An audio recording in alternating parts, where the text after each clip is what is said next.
السلام عليكم ورحمة الله وبركاته. توفي إلى رحمة الله تعالى اليوم الفنان مصطفى درويش، البقاء لله. مصطفى درويش تشييع جنازته عقب صلاة العصر من مسجد الحصري بأكتوبر. العزاء بإذن الله تعالى باكر عقب صلاة المغرب بمسجد الشرطة بالخمائل الشيخ زايد. الفنان مصطفى درويش اسمه الحقيقي مصطفى حسين درويش. تاريخ الميلاد 11 يناير 1980.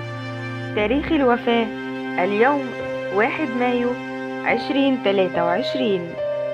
بدأ الفنان مصطفى درويش مسيرته الفنية مع المخرج خالد يوسف عام 2011 من فيلم كف القمر. استنوني في فيديو جديد على قناة مشوار العمر. ما تنسوش لو عجبكم الفيديو تعملوا لايك واشتراك للقناة وتفعلوا زرار الجرس عشان كل الجديد يوصل لكم. والسلام عليكم ورحمة الله وبركاته.